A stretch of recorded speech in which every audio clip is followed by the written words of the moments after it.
हो गया। नमस्कार भाई सभी को।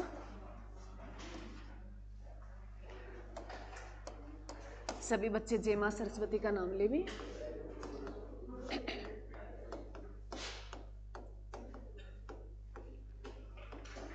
और क्या पढ़ रहे हैं हम?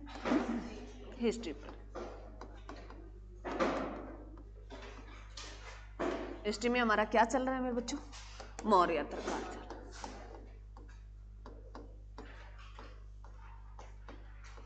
मौर्योत्तर काल चल रहा है।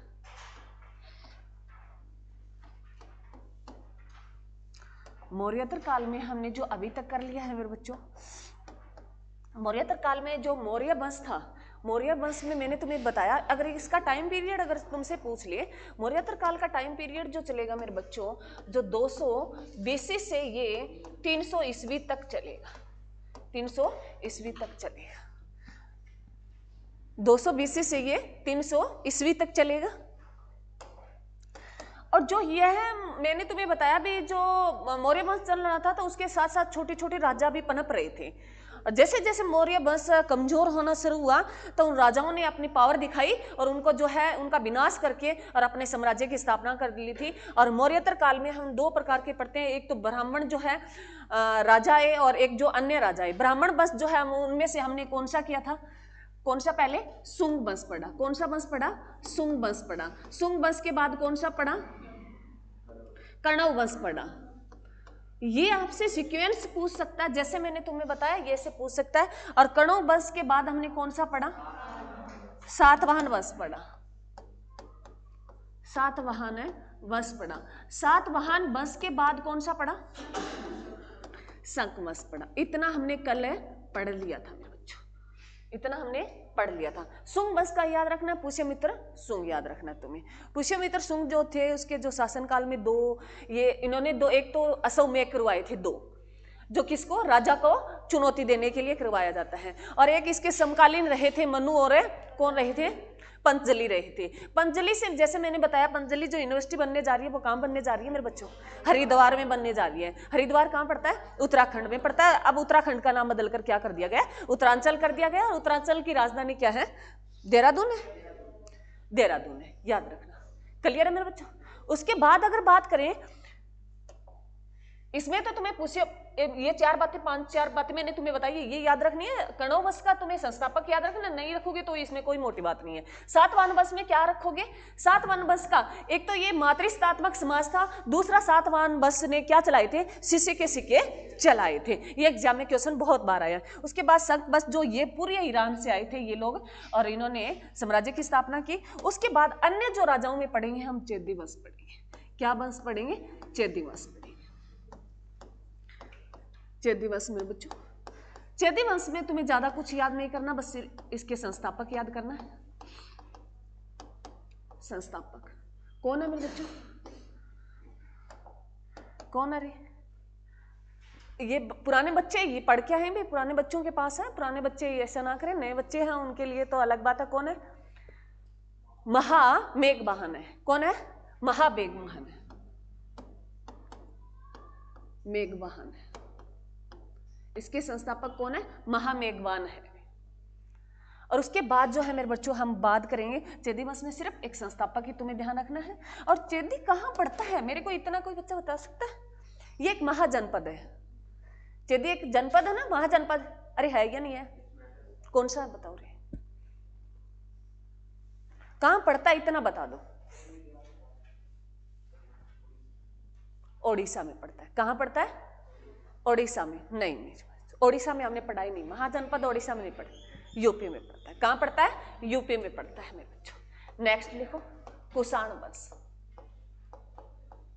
अरे तुम भूल गए, तुम्हें याद ना कराओ ना तुम भूल जाते हो। कुषाण वंश देखो मेरे बच्चों, महाजनपद 16 थे। महाजनपद कितने थे? 16 थे। तुम्हें दो भारत से बाहर पड़ते हैं, गंधार और कम्बोज। एक जो है हमारे दक्षिण भारत में पड़ता है अस्मक, एक जो है राजस्थान में पड़ता है मत्स्य, और एक जो मध्य प्रदेश में पड़ता है अवंती। और जो उसके बाद 3 बिहार में पड़ते हैं, मगध, बज्जी, कौन सा? अंग।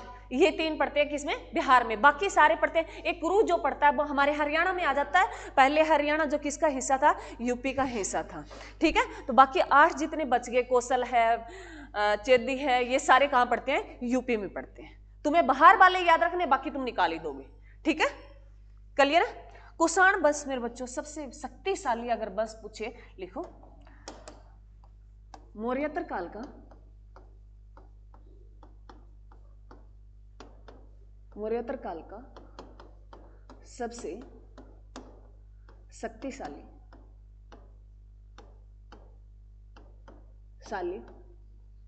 और प्रसिद्ध काल था। मौर्योत्तर काल का सबसे शक्तिशाली और प्रसिद्ध काल कौन सा था? कुषाण वंश था। सबसे पावरफुल अगर बात करें मौर्य वंश के बाद, अशोक के बाद अगर बात करें, कोई वंश उभर के सामने आता है तो वो कौन सा उभर के सामने आता है? कुषाण वंश आता है मेरे बच्चों। और कुषाण वंश के संस्थापक कौन थे? कुषाण वंश के संस्थापक लिखो मेरे बच्चों। संस्थापक है इसका थोड़ा सा अटपटा, संस्थापक का नाम है और जो है मेरे बच्चों कुजुल, लिखो कुजुल कंडफिसिस, यही है ना? हाँ, कुजुल कंडफिसिस, नाम को तोड़ के पढ़ लिया करो, कुजुल कंडफिसिस, ये इसके संस्थापक है।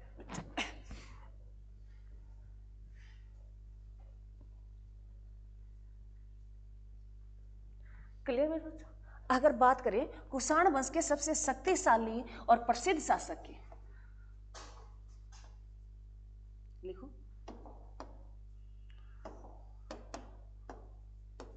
कुषाण वंश के सबसे शक्तिशाली और महान शासक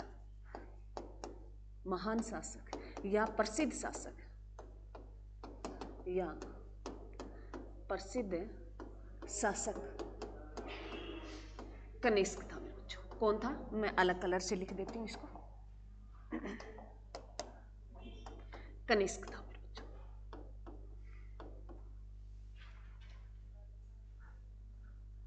अगर तुम्हें पूछे मौर्योत्तर काल का जो सबसे शक्तिशाली जो अगर वंश रहा तो वो कौन सा रहा?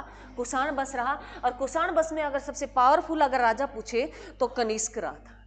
कौन रहा? कनिष्क रहा था मेरे बच्चों। क्लियर? अरे क्लियर? कनिष्क ने अपनी राजधानी कहाँ बनाई रही? बताओ। पेशावर को बनाई। कहाँ बनाई? पुरुष, अगर पेशावर है मेरे बच्चों, नहीं तो पुरुषपुर को अपनी राजधानी बनाई। कनिष्क ने अपनी राजधानी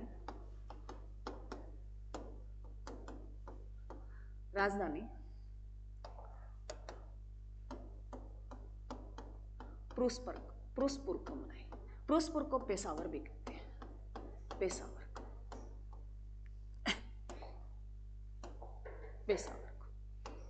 बनाई।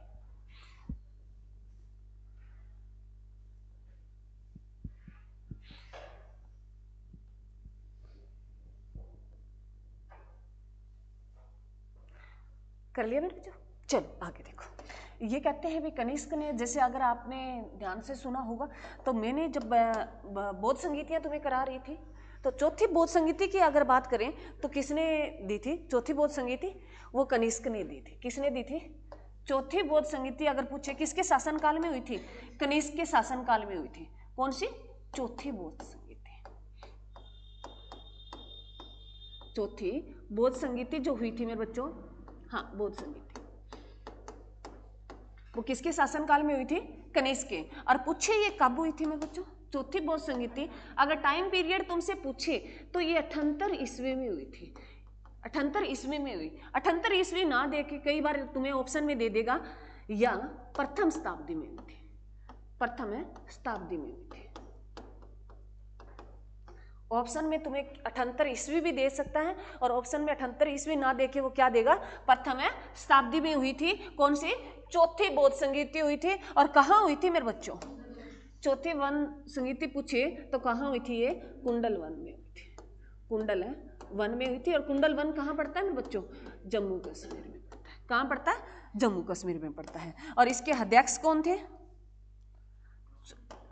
कौन थे? चौथी बौद्ध संगीति के अध्यक्ष कौन थे? हाँ जी, वासुमित्र थे। कौन थे मेरे बच्चों? वासुमित्र थे, वासुमित्र थे। चौथी बौद्ध संगीति के जो अध्यक्ष कौन थे? वासुमित्र थे। और इसी बौद्ध संगीति में, कर लिया मेरे बच्चों? चलो आगे देखो, इसी जो है बौद्ध संगीति में, चौथी बौद्ध संगीति में बौद्ध धर्म कितने भागों में बंट गया था? बौद्ध धर्म है 2 भागों में बंट गया था मेरे बच्चों। 2 भाग कौन कौन से?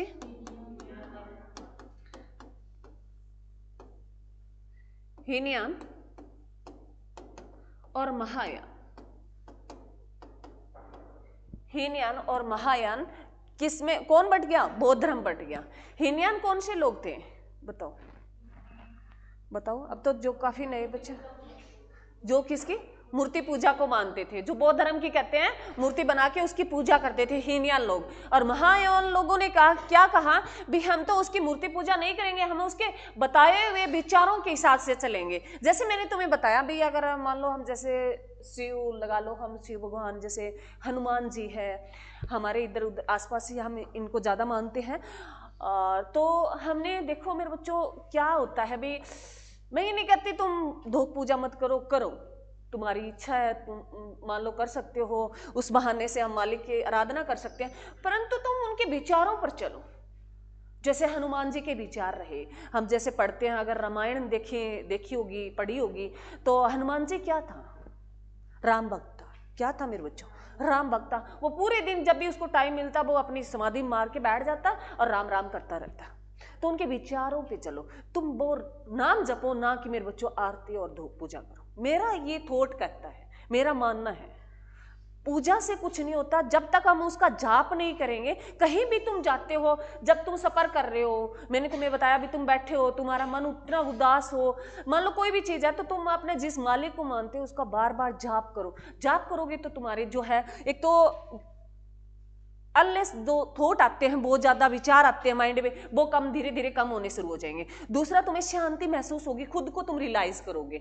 और अगर मान लो कोई भी दुख की स्थिति हो, मेरे बच्चों आज का टाइम पीरियड चल रहा है ना, तो तुम्हें बताना भी है, तुम न्यूज़पेपर नहीं पढ़ते और छोटे बच्चे, तुम्हारी एज, मैंने हमेशा कहती हूँ भी तुम्हारी एज ऐसी है मेरे बच्चों, तुम ना चाह के भी कई चीजें छोड़ नहीं सकते। जैसे मैं कहती हूँ मैंने छोड़ दी, तुम नहीं छोड़ सकते, क्योंकि तुम्हारी एज के अनुसार हर चीज चलती रहती है, वो भी बात मैं मानती हूँ। परंतु दूसरा है मेरे बच्चों, अभी जैसे हमारे अगर परिवार में कहें, आस पड़ोस में कहें, छोटी उम्र में डेथ हो जाती है ना, तो कई बार हमें लगता है भी दुनिया कुछ भी नहीं है, मतलब जिंदगी क्या है, अभी तो समाप्ति हो जाएगी एक दिन। तो जिस दिन कोई किसी निजी की डेथ होती है तो हमें लगता है बस सब कुछ समाप्ति हो गया। धीरे धीरे फिर मालिक हमें जो है भूलने की शक्ति देता है, और हम टाइम अनुसार हम उस चीज को भूल भी जाते हैं। तो ये अपने घर वालों से कहना मेरे बच्चों, उस चीज को ज्यादा हेवी मत होने दो, क्योंकि आजकल जो है युवा जो आ रहे हैं ना, वो मेंटली डिस्टर्ब हो रहे हैं। क्या हो रहा है? मेंटली डिस्टर्ब हो रहे हैं। मेंटली डिस्टर्ब का यही कारण है, उस चीज को हम इस पे ना बहुत हावी कर देते हैं, चाहे वो पढ़ाई को लेके हो, चाहे हम किसी की मतलब घर में कोई घटना हो, घर में कोई समस्या चल रही हो, मेंटली डिस्टर्ब मत होना। ये सही रहेगा ना, सब कुछ सही रहेगा। जब ये खराब हो जाएगा ना, तो कुछ भी तुम्हें अच्छा नहीं लगेगा, और ना ही तुम्हें मतलब कोई चीज तुम डिसीजन ले पाओगे। तो इसको समझते रखना बहुत जरूरी है। किसी ने कहा भी धन से पहले अपनी जो बॉडी है उसका ध्यान रखना, और दूसरा इस माइंड का ध्यान रखना। घर वालों को ये बात तुम बता पाओगे, वो इतना नहीं मानते। और एक उस चीज को कवर कर दो, जितना जल्दी हो सके उसको छोड़ दो, जो हो गया वो हो गया, ना तो वापिस आ सकता ना ला सकते। घर वालों को ये बोला करो भी कुछ नहीं बनना, भी कोई चीज अगर वापिस आती तो हमारे से पहले महान महान लोग चले गए, वो भी नहीं आए तो हम कौन सी जो है। और पैसे से भी आती तो पैसे से लोग ले आते, क्या आती है? नहीं आती। तो अपना स्वास्थ्य मत खोएं। डॉक्टरों के पास अगर तुम ज़्यादा अगर देखो, छोटे छोटे बच्चे छोटे से मान लो प्रेशर में आके टेबलेट बहुत लेते हैं, मैंने सुना है भी नशे की गोलियां खाते हैं बच्चे। और जो है ये अगर पेन किलर अगर तुम बात करो तो ये छोटी नॉर्मल गोलियां भी नशे का काम करती है, बिना हम कोई डिप्रेशन में जाए। मतलब जो बच्चा क्या करता है भी गोली ले ले, तो गोली कोई समाधान नहीं है बच्चों, कभी भी नहीं हो सकता। ये आपके शरीर को नुकसान पहुंचाएगा। मेंटली ध्यान रखो, पढ़ाई बाद की बात है, पहले अपना स्वास्थ्य और अपना माइंड समझते रखो और नौकरी मिल जाती है। 6-12 महीने तुम कंटिन्यू रहो, एक दिन भी ऐसा मिस मत करो, कुछ चीज़ें तुम्हें छोड़नी होगी। ये नहीं भी हम सारी चीज़ें साथ लेके चले तो नहीं मेरे बच्चों, हाँ फिर डिले हो सकता है, पर 6-12 महीने में नौकरी मिल ही जाती है। तो तुम इतना मत सोचना। जैसे हीनयान और महायान 2 भागों में बट गया था, तो हीनयान लोगों ने कहा महात्मा बुद्ध की एक फोटो बनाएंगे और उसकी पूजा पाठ करेंगे ताकि विचार आ जाए। महायान लोगों ने कहा भाई नहीं, हम कोई फोटो नहीं बनाएंगे, हम उनके विचारों का पालन करेंगे। भगवान कैसे, महात्मा बुद्ध ने कैसे विचार अपनाए ताकि वो उस मालिक से मिल पाए, तो हम उनके जो है नियमों का पालन करेंगे। क्लियर है? अरे क्लियर है? चलो उसके बाद जो है मेरे बच्चों, कनिष्क जो है इसी के शासनकाल में, जैसे वासुमित्र अगर कहे, इसके शासनकाल में कई दार्शनिक जो है प्रसिद्ध कवि भी रहे हैं। कनिष्क के काल में लिखो, कनिष्क के काल में, कनिष्क के समय या काल एक ही बात है, कनिष्क के काल में कुछ प्रसिद्ध दार्शनिक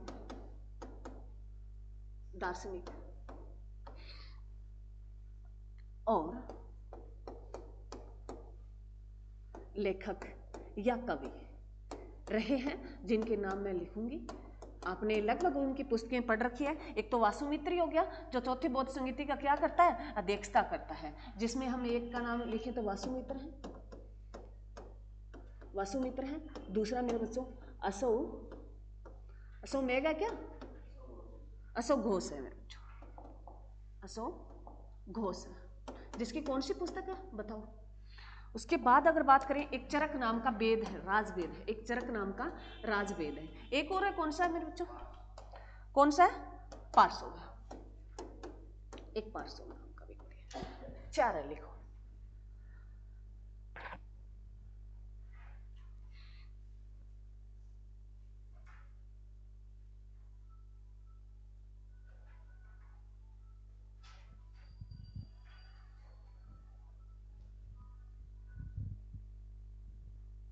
लिख लिया मेरे बच्चों?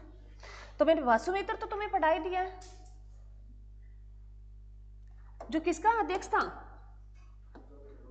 हाँ जी, ये अध्यक्ष रहा। कौन सी बौद्ध संहिता का, चौथी बौद्ध संहिता का अध्यक्ष था। जो की थी वो किसने की थी, वासुमित्र ने की थी। अशोक घोष की अगर पूछे पुस्तक कौन सी है मेरे बच्चों, बौद्ध चरित्र। कौन सी है, बौद्ध चरित्र। अशोक घोष की कौन सी पुस्तक है, बौद्ध चरित्र है। बौद्ध चरित्र को क्या बोला जाता है, बौद्धों की रामायण बोला जाता है। क्या बोला जाता है, बौद्धों की रामायण कहा जाता है, बौद्धों की रामायण, बौद्धों की रामायण कहा जाता है। कल्याण अच्छा, जैसे मैंने तुम्हें, अगर पीछे तुम्हें याद हो मेरे बच्चों, मैंने तुम्हें एक जीवक नाम का जो है वेद करवाया था ना, राजवेद। वो किसके शासनकाल का था, जीवक और ये चरक 2 बार, बहुत बार पूछे जाते हैं। जीवक जो किसके शासन, पीछे नहीं देखना, तुम सोचो। हाँ जी, नहीं, चंद्रगुप्त नहीं, बिंबिसार। हाँ जी, बिंबिसार मेरे बच्चों। तुम्हें ऐसे याद रखना, जैसे अगर आप बात करें हर्यक वंश की, हर्यक वंश में जो पहला आता है लेखक है बिंबिसार। बिंबिसार के जो शासनकाल में रहा एक राजवेद है, जीवक लिख, पीछे मैंने लिखा रखा है, परंतु ध्यान रखना ये जीवक है। और जो ये चरक बहुत बार पूछा, ये जीवक जो राजवेद था मेरे बच्चों, ये राजवेद जो था वो किसका था, बिंबिसार का था, बिंबिसार के शासनकाल में। और बिंबिसार किस वंश के राजा थे, हर्यक वंश के, हर्यक वंश के थे। किसके थे मेरे बच्चों, हर्यक वंश के थे। अगर पूछे चरक राजवेद, चरक जो है राजवेद है मेरे बच्चों, ये किसके शासनकाल के राजवेद हैं, कनिष्क के। किसके, कनिष्क के। अब याद रखना, क्वेश्चन दोनों पूछ सकता है। जीवक राजवेद है वो किसके शासनकाल का, बिंबिसार का। बिंबिसार किस वंश का राजा है, हर्यक वंश का। जो चरक राजवेद है वो किसके शासनकाल का, कनिष्क का। वंश कौन सा है, कुषाण वंश है। कौन सा वंश है, कुषाण वंश है। ये याद करना मेरे बच्चों, दोनों एग्जाम में बहुत बार तुमसे क्वेश्चन है पूछा गया है। उसके बाद पार्श्व है मेरे बच्चों, ये याद कर लेना, नोट कर लो, ये तुम सारा नोट कर लो। एग्जाम में बहुत बार क्वेश्चन है, ये पूछा गया है। लिखो।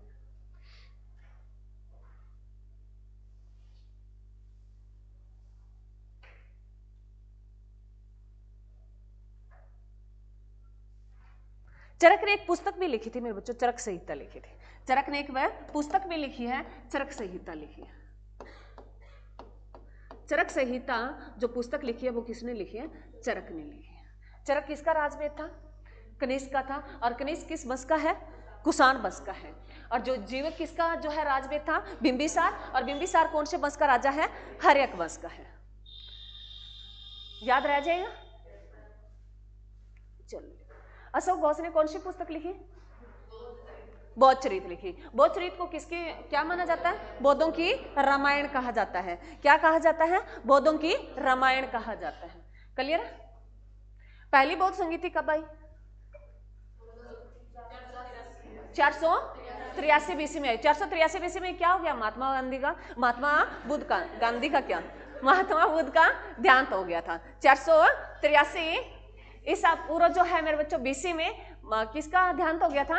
महात्मा बुद्ध का देहांत हो गया था। कहाँ हो गया था रे?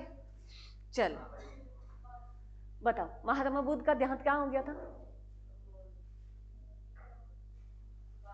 भूल गए? कहाँ हुआ था? कुशीनगर में।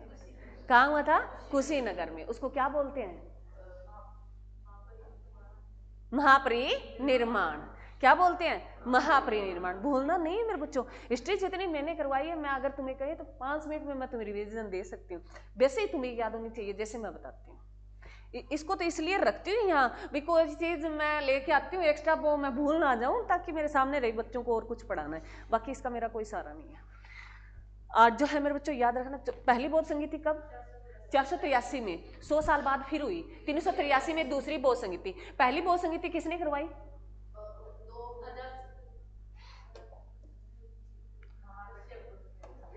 चलो, यहां से क्वेश्चन आ रहा है इसलिए मैं रिपीट कर रही हूँ। सेकेंड बौद्ध संगीति, थर्ड बौद्ध संगीति और चौथी बौद्ध संगीति। चौथी तो हमने अभी कर ही ली है, सभी बच्चे कर ही देंगे। पहली बौद्ध संगीति 483 बीसी में हुई और किसका शासन काल था? अजातशत्रु था। कौन था मेरे बच्चों? अजातशत्रु था।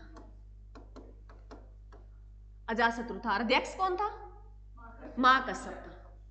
महाकश्यप था। महाकश्यप था। अध्यक्ष कौन था? महाकश्यप था। और 2 क्या लिखे गए? पिटक लिखे गए। कौन कौन से? सूत पिटक और विनय पिटक। सूत पिटक हमें किसकी जानकारी देता है? बुद्ध के उपदेशों की जानकारी देता है। विनय पिटक उसके संघ के नियमों का पालन करना सिखाता है। उसके बाद आता है सेकंड बौद्ध संगीति 383 बीसी में हुई। किसका शासन काल है? काला अशोक। काला अशोक। काला अशोक। इसके अध्यक्ष कौन रहे? कौन रहे? हाँ, सबा कमीर। सबा कमीर रहे। और जो है इसमें जो तीसरा पिटक लिखा गया, कौन सा? हबिदम पिटक लिखा गया। हबिदम पिटक किसकी जानकारी देता है? नहीं वो हाँ ठीक है, इसमें स्थिरता आ गई थी। ठीक है ठीक है, तीसरी में आएगा। तीसरी बौद्ध संगीति कब हुई? 250 ही, कई बुक्स तुम्हें 51 दिखाएगी। ठीक है, 50 की जगह 51 दिखाएगी। ये बीसी में हुई थी। और ये किसके शासन काल में? अशोक के शासन काल में। अशोक ने चौथी बौद्ध संगीति के, ये एग्जाम में क्वेश्चन ऐसे घुमा सकता है। स्टेटमेंट का क्वेश्चन देगा तो कैसा देगा मेरे बच्चों? तुमने देखा होगा सीटी फर्स्ट पेपर और लास्ट पेपर इसलिए टफ बताया जाता है क्योंकि वहां स्टेटमेंट दी थी। स्टेटमेंट में क्या पूछेगा तुमसे? ये पूछ लेगा भी तीसरी बौद्ध संगीति हुई है वो कलिंग युद्ध के बाद हुई थी या कलिंग युद्ध से पहले हुई थी? तो अगर तुम्हें याद रखना है, अगर तुम्हें ये चीज याद है तो तुम बता दोगे बाद में हुई थी। कलिंग युद्ध कब हुआ? 261 बीसी में हुआ। और जो है ये तीसरी बौद्ध संगीति कब हुई थी? 250 से 51 बीसी में हुई थी। क्लियर? तो स्टेटमेंट ऐसी आती है मेरे बच्चों, जो तुम्हें बताना पड़ता है भी इसमें कौन सी सही है कौन सी नहीं है। नीचे कथन दिए होते हैं। ठीक है, तो ऐसे याद रखना, ये तुम्हारे कॉमन सेंस पे काम करेगा। इसके जो है अध्यक्ष कौन थे? कौन थे? मोगली पुत्र थे। कौन थे मेरे बच्चों? मोगली पुत्र थे। मोगली पुत्र थे। इसके अध्यक्ष कौन थे? मोगली पुत्र थे। ठीक है, अब याद रखना। अब ये बताओ पहली बौद्ध संगीति कहाँ हुई थी? राजगढ़िया में हुई थी। कहाँ हुई थी? राजगढ़िया में। ये भी क्वेश्चन आता है। दूसरी कहाँ हुई थी? वैशाली में। तीसरी कहाँ हुई थी? पाटलिपुत्र में। और चौथी कहाँ हुई थी? कुंडलवन में। कुंडलवन कहाँ पड़ता है? जम्मू कश्मीर में, कश्मीर में पड़ता है, ठीक है। और चौथी बौद्ध संगीति किसने करवाई? कनिष्क के शासनकाल में। कौन सा वंश था? कुषाण वंश था। क्लियर? कब हुई? 78 ईस्वी में। 78 ईस्वी ना दिया उस जगह क्या देगा? प्रथम शताब्दी में हुई। क्लियर? अरे क्लियर? चलो, ये चारों के चारों मैंने बहुत संगीतियां करवा दी। मैंने ये रिपीट इसलिए करवाई क्योंकि मेरे बच्चों एग्जाम में क्वेश्चन यहाँ से बनते ही बनते हैं। क्लियर? अगर कहे मेरे बच्चों कनिष्क के काल में जो अगर गंधार कला हमने अगर पढ़ी थी तो गंधार कला कहाँ पनपी थी मेरे बच्चों? गंधार कला कहाँ पनपी थी? पाकिस्तान के आसपास और पश्चिम भारत में। तो अगर पूछे भी सबसे ज्यादा कनिष्क के शासनकाल में गंधार कला का विकास हुआ था, डेवलपमेंट हुआ था, विकास हुआ था। ये गंधार शैली अगर बात करें, गंधार कला या शैली एक ही बात है मेरे बच्चों। अगर ये करें तो पाक वाला क्षेत्र है और पश्चिम है भारत है मेरे बच्चों, पश्चिम भारत है, ये याद रखना। क्लियर? अरे क्लियर? यहां तक किसी बच्चे को दिक्कत हुई? चलो, अब मैंने चेदी वंश कराया। चेदी वंश का तुम्हें ज़्यादा नहीं पढ़ना, बस ध्यान रखना है उसके जो महामेघवाहन जो क्या थे उसके संस्थापक थे। उसके बाद कुषाण वंश पढ़ा। कुषाण वंश के संस्थापक जो थे कौन थे? कुजला कंडफिसिस थे। और जो सबसे शक्तिशाली और पावरफुल जो राजा थे कुषाण वंश का वो कनिष्क थे। कनिष्क जो मेरे बच्चों इसने जो है इसके टाइम में इन्होंने चौथी बौद्ध संगीति करवाई, याद रखना है तुम्हें। प्रसिद्ध शासक रहे और इन्होंने इसके शासनकाल में गंधार कला का विकास सबसे ज्यादा हुआ था। और जो है चौथी बौद्ध संगीति जो 78 ईस्वी या प्रथम शताब्दी में हुई थी। क्लियर? ये 3-4 बातें हैं तुम्हें याद रखनी है। क्लियर है मेरे बच्चों? यहां तक किसी बच्चे को कोई दिक्कत? क्लियर? लिखो आगे, नेक्स्ट लिखो। आगे जो बात करेंगे मेरे बच्चों वंश आएगा वो कौन सा आएगा? गुप्त वंश आएगा। कौन सा आएगा? गुप्त वंश आएगा। गुप्त वंश आज नहीं करेंगे, कल शुरू करेंगे। ये थोड़ा सा मैं इसका बता देती हूँ, हम उसके बाद 2-3 करंट के क्वेश्चन वो करेंगे। गुप्त वंश मेरे बच्चों जिसकी नींव रखेगा चंद्रगुप्त जो है मेरे बच्चों। गुप्त वंश जिसे स्वर्ण युग कहा जाता है। गुप्त वंश को क्या कहा जाता है? स्वर्ण युग कहा जाता है। सबसे पावरफुल और सबसे अगर उसकी कहते हैं अभी जनता बहुत खुश थी उनकी। मतलब स्वर्ण युग क्यों कहा जाता? सोना ये थोड़ी है वहां उनके पास सोना ज्यादा था। स्वर्ण युग इसलिए नहीं कहा जाता मेरे बच्चों, उसके उन्होंने एक उपाधि मिली है उन्हें, क्योंकि वहां की पब्लिक को हर जो इच्छा थी, जैसे हमारी है, अगर हम मान लो जैसे नरेंद्र मोदी की बात करें, हमारा तो फिलहाल तो राजा यही है। जो अच्छे हैं तो बुरा है वो अलग है, हमारी थॉट विचार अलग है। जो हमारे घर में जिस पार्टी की कदर हो रही हो तो दूसरी पार्टी हमें अच्छी नहीं लगती, वो अलग। हमें ये नहीं पता काम कौन अच्छा कर रहा है, तुम्हें अभी भी नहीं पता। हम थॉट हमारे, क्योंकि हमें घर वालों ने वही बताया, हमने वही देखा। किसी ने कहा है ना भाई, कोई तुम्हें कह दे तुम्हारा फ्रेंड ये कह रहा था, वो ऐसी कह रही थी, तो विश्वास नहीं करना, कभी भी नहीं करना। और किसी की बात सुन के अगले के बारे में विचार बनाना सबसे बुरी बात है। हमने खुद आंखों से नहीं देखा तो विचार कभी भी मत करना, किसी को गलत जज मत कर लेना। हमारे घर हमारे मोहल्ले में ये थॉट बना लिया जाता है ये ऐसा है, ऐसी थी, उसने कहा तो हो सकता है, कहीं देखा हो, जानबूझ के विचार बनाते हैं। तो बच्चों में ये चीजें बहुत है, लड़कियों में खासकर ये बातें बहुत होती है। मैं एक लेडीज होते हुए कह रही हूँ भी हमारे में ये पता नहीं भगवान ने क्या दे रखा है, हम ना जल्दी विश्वास कर लेते हैं। हमारे घर में मॉल होता है, हम आस पड़ोस में है, भाई मैं तो वैसे ही एक बहू हूँ, तो बहुत चीजें मेरे को फेस करनी पड़ती है, परंतु मैं एक थोड़े से अलग विचार की हूँ। वो अलग बात है, मैं मानती नहीं बहुत जल्दी, चाहे कितना कुछ हो जाए, लड़ाई हो जाए, पर बात नहीं मानती मैं। जब तक मेरे सामने ना आ जाए ना, मैं नहीं मानती। तो मैं तो वही कुछ हिस्ट्री पढ़ लेती हूँ, कुछ साइंस पढ़ लेती हूँ, कुछ तो फिर ओपिनियन अलग होते हैं। घर वाले भी वो थोड़े से पढ़ते नहीं हैं, तो मैं उनको समझाती हूँ, कोशिश लास्ट तक करती हूँ। ना बोले 2-4 दिन नहीं बोलेंगे, बाद में बोलने लग जाएंगे, बस यही होगा जब से ज्यादा, तो और क्या होगा, परंतु बात नहीं मानती। ये मेरा वसूल है। और कोई ये नहीं कह सकता मतलब पढ़ते नहीं है, जैसे मेरे में ये होता है, अभी सिटी में कितने नंबर आए, सुबह भी कह देते हैं, सारा काम करके आते हैं, फिर भी ये कहते हैं सुबह सुबह निकल जाती है। तुम निकल जाओ, तुम निकल जाओ भाई, मैं तो ये कहती हूँ निकल के देखो। बस वाला मेरा बाप थोड़ी है वो फ्री लेके जाता है, 70 रुपए ले लेता है आने जाने का, तो 70 तो मैं रोज खर्च करके आती हूँ। दूसरी मेरी हिम्मत देखो, 1 किलोमीटर मैं पैदल चल के आती हूँ, और तुम साथ चलना चाहो तो एक दिन बिता लेना, मैं कहती आ जाना, लाइब्रेरी आराम से बिठाऊंगी, खिलाऊंगी, और एक देख आना, मेरे साथ ही वापिस आना फिर तुम, और फिर बताना मेरे को कैसे। तो मेरे बच्चों हर किसी के सामने समस्या है, और मैंने कहा तुम बिंदास रहो। जैसे हमने कल एक, अभी मेरे बच्चों गुप्त बस के बारे में हम कल पढ़ेंगे, इससे पहले मैं करंट क्वेश्चन करा दूं ताकि तुम्हें याद हो जाए, साथ में हम बातें भी कर लेंगे। तो गुप्त काल जो है ये पूरा कंप्लीट तो होगा नहीं, ठीक है, तो हम कल पढ़ लेंगे। तो उसके बाद जो है मेरे बच्चों, कल मैंने एक तुम्हें बताया था भी 2026 का, सुन लो फिर लिख लेना, 2026 का जो ऑस्कर अवार्ड,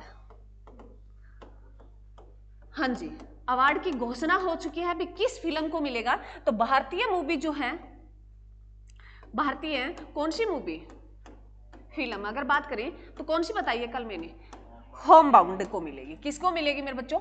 होम बाउंड को मिलेगी। परंतु ये पूछ सकता है कौन से क्रम का ये ऑस्कर अवार्ड है, कौन से का है मेरे बच्चों?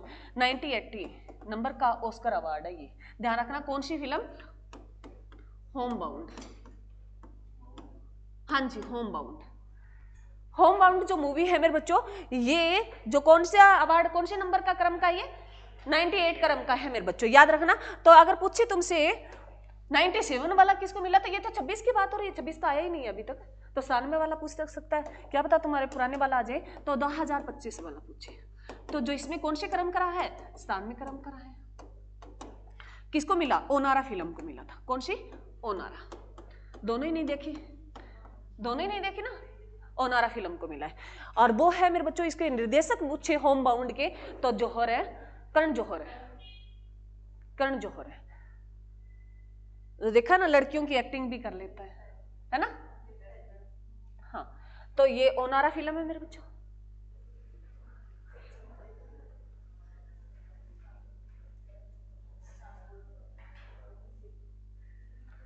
एक मेरे बच्चों 12th फेल फिल्म आई थी, देखिए किस बच्चे ने? इसमें 12th फेल फिल्म देखिए मेरे बच्चों, नहीं देखी? 12th फेल फिल्म किसने देखी है?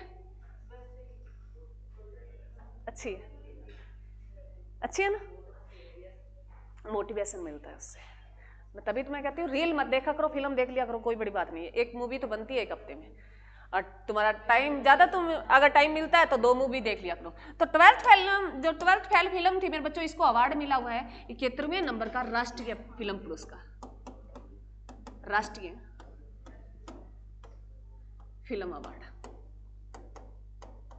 इसे मिला हुआ है 71वें नंबर का 12th फेल फिल्म को। देखना मेरे बच्चों, अब की बार संडे को यही देखनी है, फिर बताना मेरे को।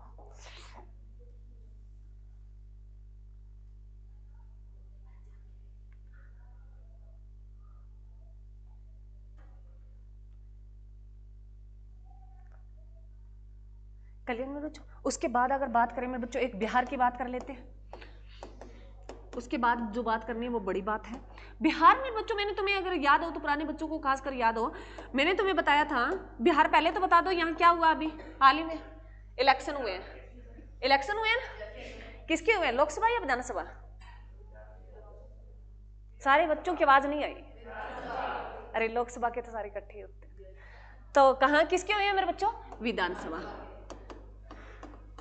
विधानसभा इलेक्शन हुए। और सबसे ज्यादा अगर बात करें, कहते हैं वोटिंग जो हुई थी वो सबसे ज्यादा 66 या 64-66% के आसपास वोटिंग देखने को मिलती है। सबसे ज्यादा लोगों ने, बिहार के सबसे ज्यादा लोगों ने यहाँ वोट डाले हैं मेरे बच्चों। और यहाँ जो है कौन बने बिहार के सीएम?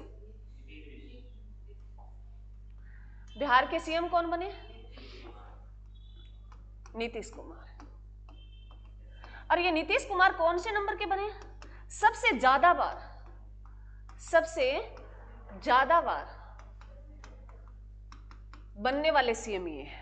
कंटिन्यू चल रहे हैं। इन्होंने कहा है, अपनी इनकी एक स्टेटमेंट है भी मैं बिहार का सीएम था, हूं, रहूंगा, ये स्टेटमेंट है। तो क्या पता क्वेश्चन ऐसे भी पूछ ले भी ये स्टेटमेंट किस सीएम की है, भी मैं जो सीएम था, हूं और रहूंगा।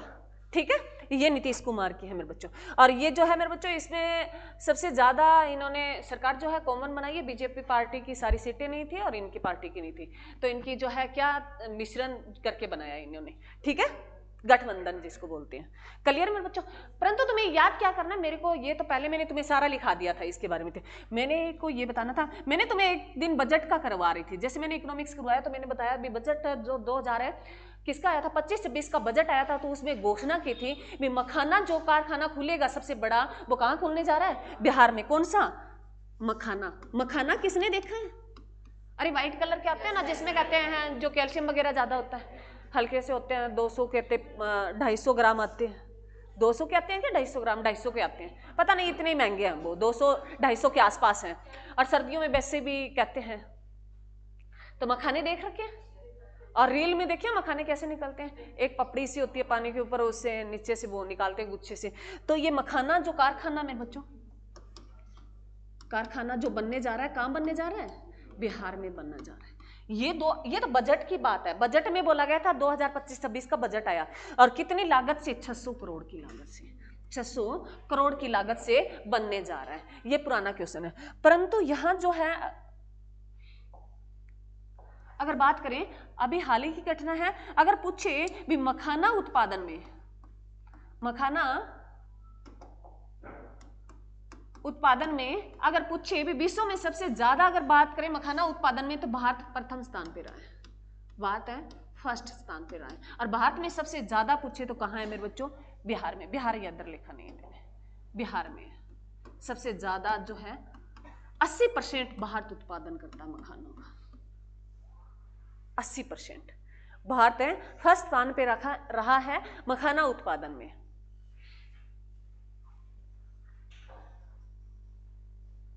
मखाना उत्पादन में भारत प्रथम स्थान पे रहा है। और मखाना कारखाना अगर पूछे तो कहां बनने जा रहा है? बिहार में बनने जा रहा है। और ये कितने करोड़ की लागत से? 600 करोड़ की लागत से। ये बजट की बात है वो तो, और ये अभी की बात है, भी भारत का प्रथम स्थान है रहा है। क्लियर मेरे बच्चों? अरे क्लियर है? चलो, एक मेरे बच्चों राम बनजी सुतार, लिखो नाम। हम इसको राम सुतार बोलते हैं सीधा ही, परंतु जो है इसका प्रॉपर नाम है राम, अलग से लिखा है, वनजी सुतार। सुतार है मेरे बच्चों, थे नहीं लिखा, सुतार। जैसे न्यूज में ये लिखा है, न्यूज़पेपर में लिखा है, ये नाम लिखा है। लिखो तुम, मैं बताऊंगी ये क्या है। राम सुतार नाम सुना है? किस लिए सुना है? स्टैचू ऑफ यूनिटी जो है उसने बनाई, राम मूर्ति बनाई, सर छोटू राम की बनाई, और बोलो, महात्मा गांधी की बनाई, और बोलो। तो मेरे बच्चों ये राम सुतार जो है, सुनो पहले इसके बारे में। इसका कल शायद कल या परसों निधन हो गया है। इसका अब क्या हो गया है? निधन हो गया है। और ये 100 साल के हो गए। पहले बातें सुन लो रे, फिर कहोगे मैडम बताया नहीं। इसका जन्म कह रहे हैं मेरे बच्चों 1925 में हुआ था। 1925 में इसका जन्म हुआ था। कहाँ हुआ था? महाराष्ट्र में हुआ था। कहाँ हुआ था? महाराष्ट्र में इसका जन्म हुआ 1925 में। और इसकी मृत्यु जो है, इसका निधन कब हो गया मेरे बच्चों? निधन जो है अगर बात करें, प्रॉपर डेट तुम्हें लिखने की जरूरत नहीं है, 2025 दिसंबर लिख लो। दिसंबर है, जो आसपास के दिसंबर है, शायद मेरे बच्चों कल इसका जो है निधन हो गया था।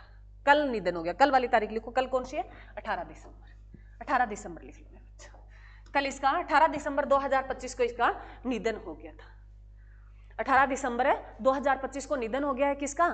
राम सुतार का। शॉर्ट याद रखने के लिए राम सुतार रखना याद, और नहीं तो इसका नाम बनता है रामबंजी सुतार। ठीक है? अरे क्लियर क्या यहां तक? महाराष्ट्र की राजधानी बताना मेरे बच्चों। महाराष्ट्र की राजधानी क्या है रे? मुंबई। महाराष्ट्र की राजधानी क्या है? मुंबई। और महाराष्ट्र जो है किस क्षेत्र से अलग होकर महाराष्ट्र जो अस्तित्व में आया था? बॉम्बे के। ये एग्जाम में क्वेश्चन आ चुका है भी गुजरात और महाराष्ट्र का जो क्षेत्र है किस क्षेत्र से अलग हुए थे, तो बॉम्बे क्षेत्र से अलग होके 2 राज्य बने थे। क्लियर मेरे बच्चों? तो इसने जो है क्या क्या बनाया वो लिख लो पहले तो। इसने स्टैच्यू ऑफ यूनिटी किसकी है रे? हाँ जी, 182 मीटर, 182 मीटर की लंबी जो है, विश्व की सबसे लंबी, विश्व की सबसे लंबी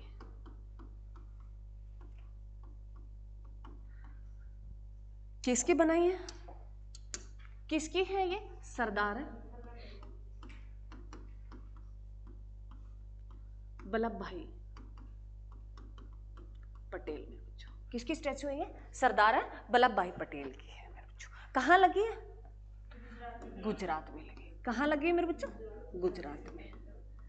182 मीटर लंबी है। ये किसने बनाई थी? राम बनजी सुतार ने बनाई थी। किसने बनाई थी? रामजी बनजी सुतार ने बनाई थी। ठीक है, इसको स्टैच्यू ऑफ यूनिटी कहा जाता है। सबसे बड़ी जो प्रतिमा अगर बात करें तो इसी की विश्व में सबसे बड़ी प्रतिमा 182 मीटर की। ठीक है, क्लियर है? उसके बाद इन्होंने महात्मा गांधी की मूर्ति बनाई, लिखो। इसके बाद इन्होंने महात्मा गांधी की बनाई। महात्मा गांधी जो संविधान सभा में लगी है उधर देखना, तो महात्मा गांधी की जो है मूर्ति बनाई। क्या थे ये? वास्तुकार थे या मूर्तिकार थे? क्या अलग अलग है वास्तुकार और मूर्तिकार? बोलो रे, तुम भी तो पढ़ के आए हो। और कहते हैं युवा पीढ़ी का माइंड ज्यादा तेज होता है, हम तो थोड़े बुढ़े हो गए। तो क्या थे मेरे बच्चों? वास्तुकार भी पूछे, वास्तुकार, ठीक है, मूर्तिकार। मूर्तिकार, मूर्तियों की तो हम बात ही कर रहे हैं, मूर्तियां तो बना ही रहे हैं, तो वास्तुकार और मूर्तिकार भी कहा जाता है। ठीक है, वास्तुकार अगर पूछे भी हाल ही में क्वेश्चन आ जाए, हाल ही में कौन से वास्तुकार की मृत्यु हुई थी, तो कौन सी की होगी? राम बनजी सुतार की होगी। ठीक है, जो सबसे बेस्ट भारत का एक अनमोल रतन खो दिया भारत ने कल भाई। तो उन्होंने महात्मा गांधी की मूर्ति बनाई मेरे बच्चों। ठीक है, उसके बाद इन्होंने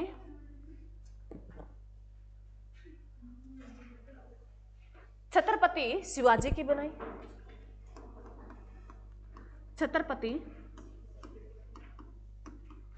शिवाजी मेरे बच्चों, छत्रपति शिवाजी महाराज कहाँ का है? महाराष्ट्र में।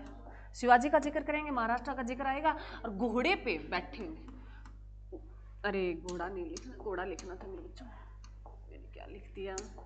घोड़ा, घोड़ा लिखना है। घोड़ा पर जो बैठे हुए छत्रपति महाराज की जो फोटो है घोड़े पे, वो किसकी देन है? राम बनजी सुतार की है। ठीक है, अरे क्लियर है?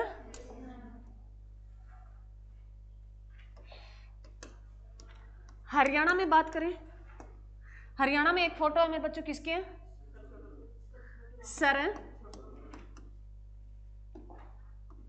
छोटू राम की। अच्छा, छोटू राम लिखना था, छोटू राम, सर छोटू राम। हरियाणा में सर छोटू राम की प्रतिमा कहाँ लगी हुई है बताओ? कहाँ लगी है बताओ?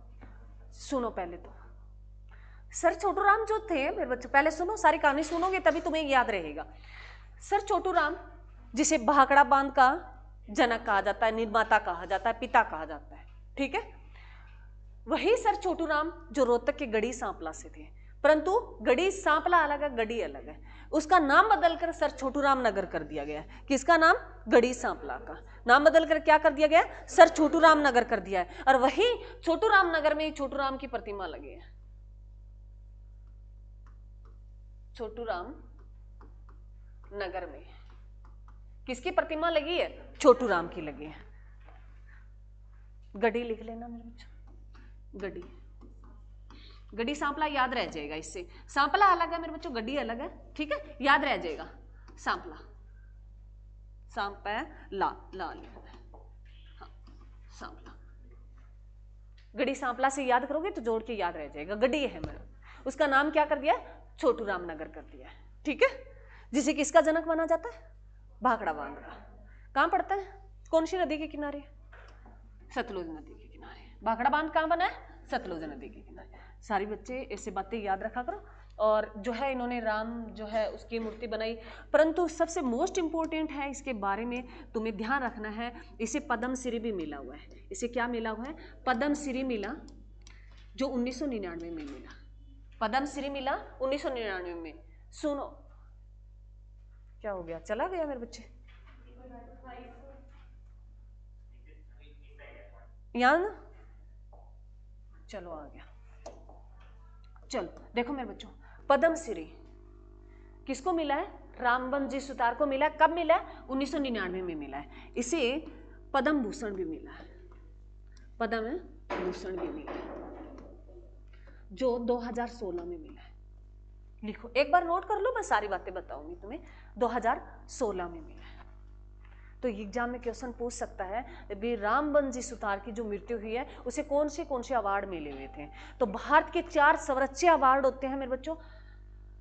भारत के अगर सर्वोच्च अवार्ड की बात करें तो कितने हैं मेरे बच्चों, 4 हैं, जिसमें हम पहला फर्स्ट भारत का सर्वोच्च अवार्ड की बात करें तो कौन सा है, भारत रत्न है मेरे बच्चों। कौन सा है, भारत रत्न है। सेकंड की बात करें तो पद्म है, पद्मश्री नहीं है, लास्ट वाला है मेरे बच्चों, पद्मश्री, पद्म विभूषण।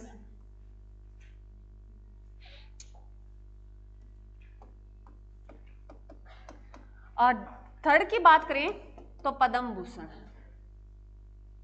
याद रख लो मेरे बच्चों, ये सीक्वेंस में पूछे जाते हैं तुमसे, ये जो मैं लिख रही हूं ना ये भी पूछे जाते हैं, पद्म भूषण। और फोर्थ की बात करें पद्मश्री है मेरे बच्चों, पद्मश्री। ये 4 अवार्ड है मेरे बच्चों। जो पहला अगर पूछे सर्वश्रेष्ठ अवार्ड सबसे पहले नंबर पे आएगा वो कौन सा आएगा, भारत रत्न आएगा, जिसकी शुरुआत 1954 में हुई थी। कब हुई थी, 1954 में हुई थी, जो 3 व्यक्तियों को दिया गया था। कौन कौन से नाम बताओ रे, राजगोपालाचार्य थे, राधा कृष्णन थे और सीवी रमन थे। कौन थे मेरे बच्चों, मैं दोबारा रिपीट करें, सुनो, चलो मैं नोट ही करा देती हूँ, एग्जाम में क्वेश्चन बनेगा। लिख लिया मेरे बच्चों। ये भारत रत्न की शुरुआत की अगर बात करें मेरे बच्चों, इसकी शुरुआत हुई थी 1954 में। इसमें कोई धनराशि नहीं दी जाती, अवार्ड दिया जाता है, एक पत्थर सा दिया जाता है, एक कागज का टुकड़ा दिया जाता है और एक पत्थर दिया जाता है, जिसमें जो पत्ता है वो किसका है, पीपल का पत्ता है, पीपल के पत्ते का जैसा होता है, देख लेना फोन में। और इसकी शुरुआत हुई थी तब कितने व्यक्तियों को दिया गया था, 3 व्यक्तियों को दिया गया था। कितने व्यक्तियों को दिया गया था, 3 व्यक्तियों, पर्सन लिख रही हूं मैं यहाँ से, 3 व्यक्तियों को। कौन कौन थे, एक राजगोपालाचार्य थे,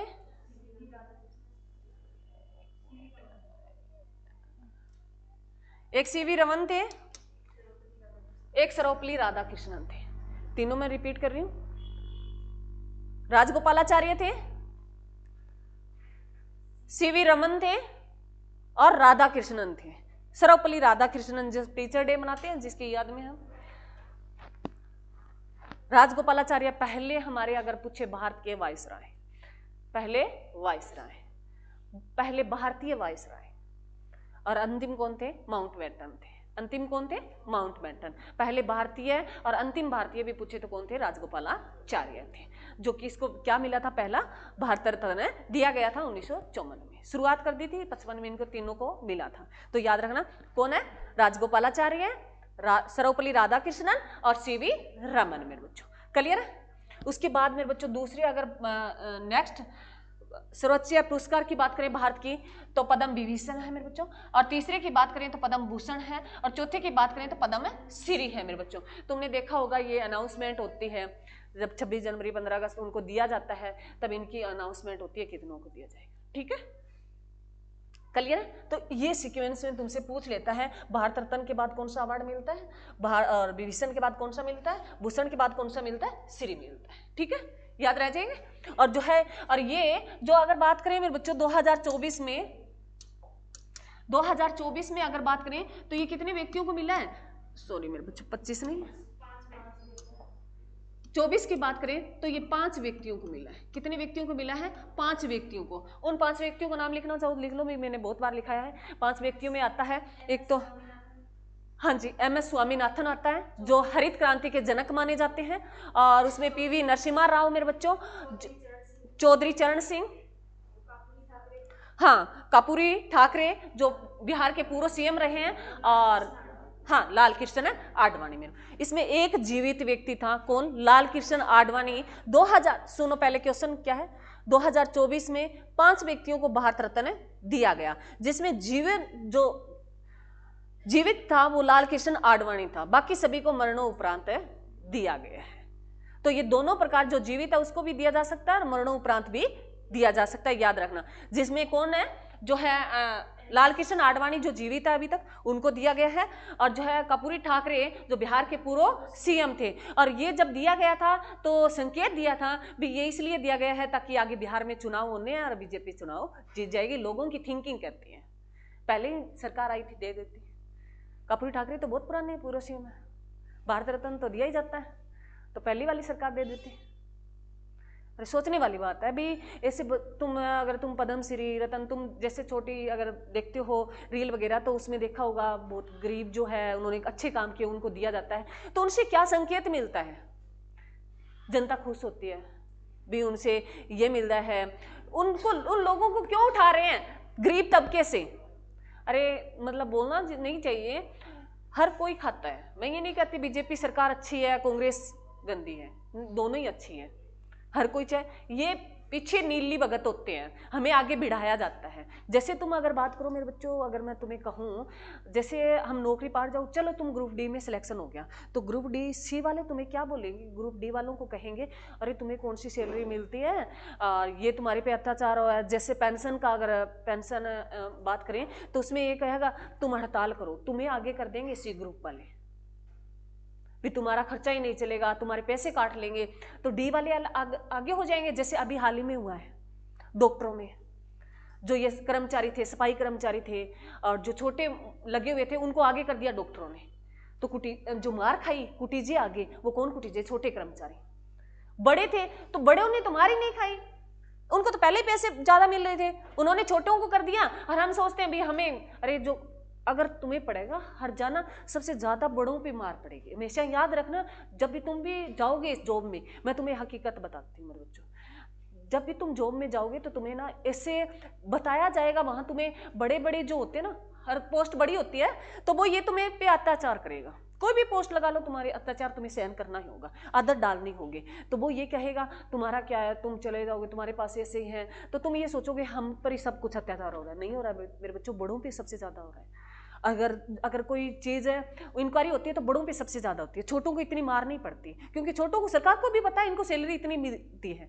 तो ये हमेशा ध्यान रखना, कभी भी आगे मत जाना, उनको कहना तुम्हें चाहिए ज़्यादा पैसे तुम ले लो, हम तो इतने में गुजारा कर ले।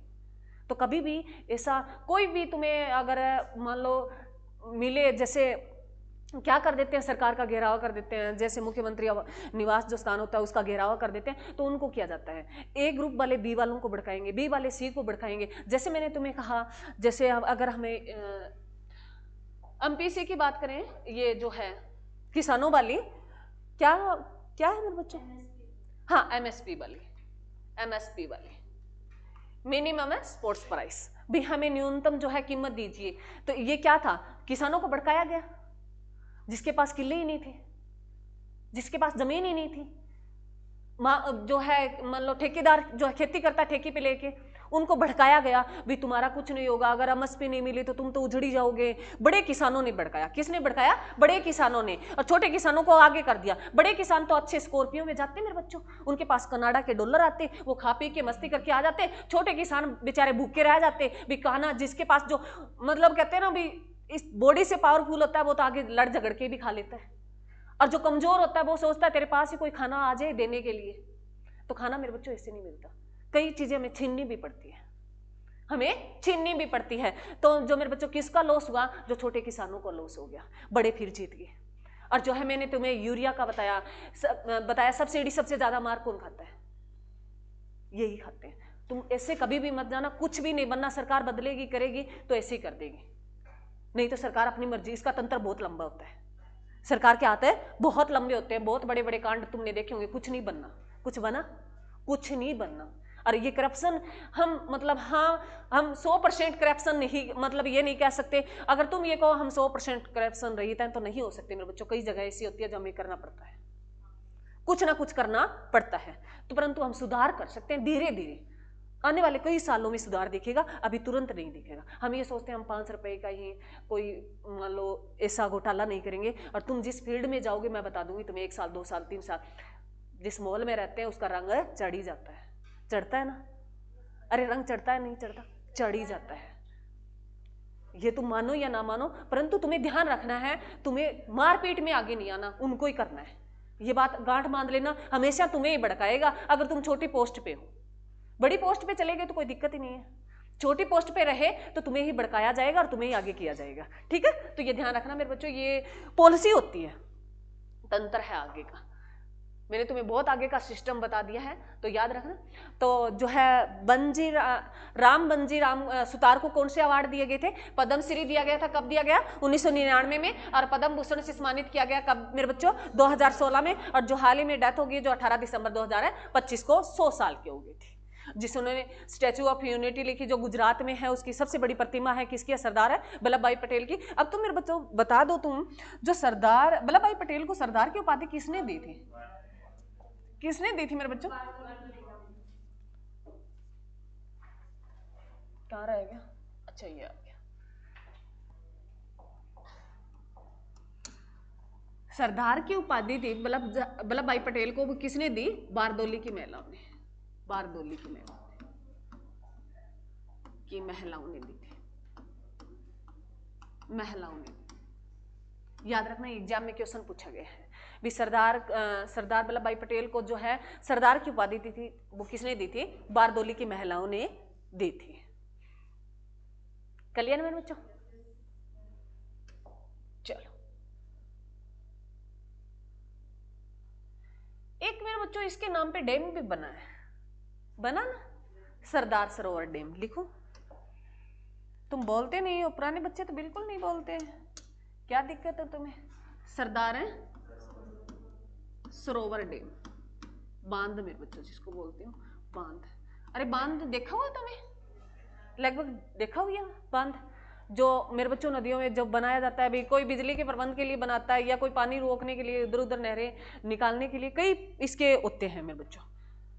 पानी को जो है रिजर्व करने के लिए होता है, बिजली बनाने के लिए होता है। तो एक सरदार सरोवर डैम भी बना है, कौन सी नदी के किनारे बना है बताओ?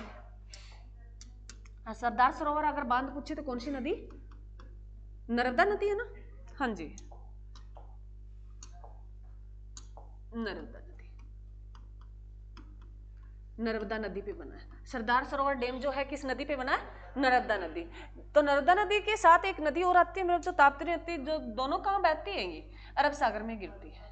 तो एग्जाम में पूछा जाता है ऐसे कौन सी 2 नदियां हैं जो अरब सागर में गिरती है, बाकी की सारी बंगाल की खाड़ी में गिरती है। नर्मदा और ताप्ती दो ऐसे इसकी सहायक नदियां भी है, जैसे माही होगी मेरे बच्चों। तो पहले 2 लिखो, ये 2 बहुत बार पूछी जाती है। एक तो नर्मदा नदी होगी, नर्मदा सही लिखा मैंने? ये कौन सी नदी बोली रहे? ताप्ती, ताप्ती नदी लिखो मेरे बच्चों। नर्मदा और ताप्ती नदी 2 ऐसी नदियां हैं जो कहाँ गिरती हैं? अरब सागर में गिरती है। कहाँ गिरती है मेरे बच्चों? अरब सागर में गिरती है। मैं लिख ही देती हूँ, कई बच्चे नहीं लिखेंगे, जितना मैंने लिखा होता है उतना ही लिखते हैं।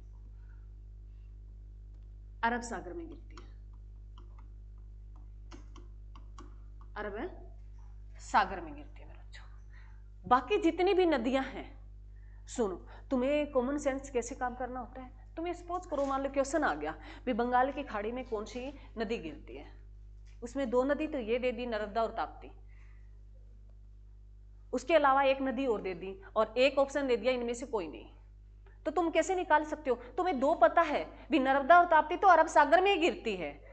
क्वेश्चन मेरे बच्चों 100% तुम नहीं पढ़ पाओगे, मैं हमेशा कहती हूँ उतना पढ़ो पर उतना ऑथेंटिक पढ़ो। तो तुम्हें कैसे निकालना है? नर्मदा और ताप्ती को अलग कर देना, क्योंकि ये तो कहाँ गिरती है? अरब सागर में गिरती है। तो एक कोई भी नदी दे दे, अलावा गंगा नदी दे दे, मतलब तो कौन सी कहाँ गिरेगी? वो बंगाल की खाड़ी में गिरेगी। तो छोटे वाला याद रखा करो, बड़ा अपने आप याद हो जाएगा। तो इसके साथ अगर एक मही नदी भी है, इसके साथ अगर बात करें तो मही नदी भी है। मही नदी है, वो भी कहाँ गिरती है? अरब सागर में गिरती है। वो इनकी छोटी छोटी सहायक नदियां कुछ और भी मिल जाएगी मेरे बच्चों। ये बड़ी नदी में आते हैं, नर्मदा और ताप्ती नदी जो है बड़ी नदियों में आती है, दोनों की दोनों कहाँ गिरती है? अरब सागर में गिरती है। बाकी जितनी भी नदियां बच गई वो कहाँ गिरती है? बंगाल की खाड़ी में गिरती है। तो ये बताओ मही नदी किस रेखा को 2 बार कट करती है? कर्क रेखा। बाहर से कौन सी रेखा ही गुजरती है? कर्क रेखा ही गुजरती है। तो कर्क रेखा को 2 बार काटने वाली नदी कौन सी है? मही नदी है। लिखो मेरे बच्चों, जैसे मैं पढ़ा रही हूं ना ऐसे तुम्हें याद करना है। मही नदी कर्क रेखा को 2 बार कट करती है।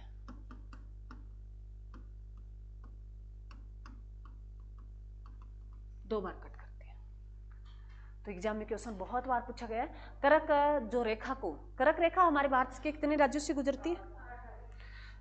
कर्क रेखा भारत के कितने राज्यों से गुजरती है? 8 राज्यों से। कोई बच्चा बता सकता है 8 राज्य कौन कौन से?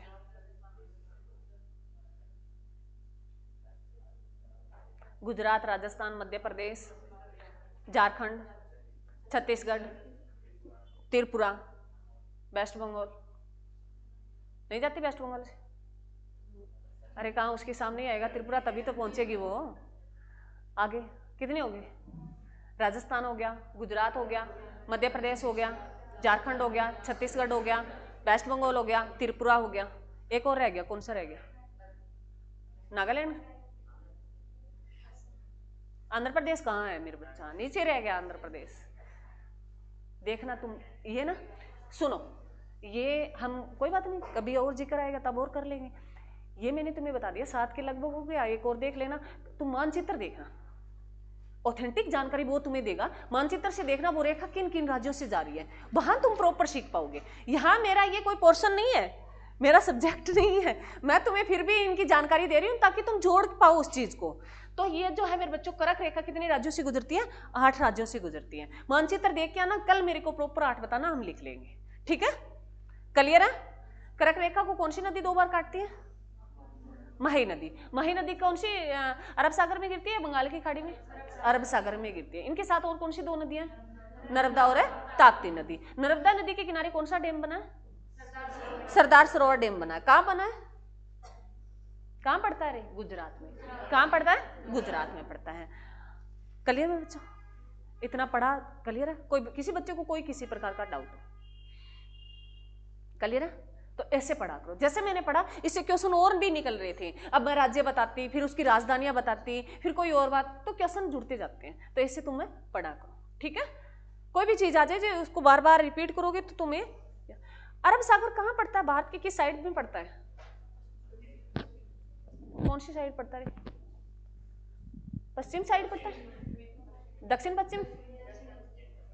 दक्षिण पश्चिम, दक्षिण साइड। चलो, और बंगाल की खाड़ी पूर्व में। चलो, तो ये राम जी जो है मेरे बच्चों, मैंने पढ़ाया तुम्हें किसके बारे में हम पढ़ रहे थे? रामबन जी सुतार। तार बोलना है इसको, सुतार था, हम राम सुतार बोलते हैं। जो वास्तुकार थे, जिनके 18 दिसंबर 2025 को देहांत हो गया, उसने किस किस की मूर्ति बनाई, ये एक वास्तुकार थे। भारत ने एक अनमोल रत्न खो दिया है, जिसको 2 भारत के सर्वोच्च पुरस्कार मिले हुए थे, एक पद्मश्री और एक पद्म भूषण। पद्मश्री 1999 में मिला और पद्म भूषण 2016 में मिला। क्लियर? थैंक यू मेरे बच्चों।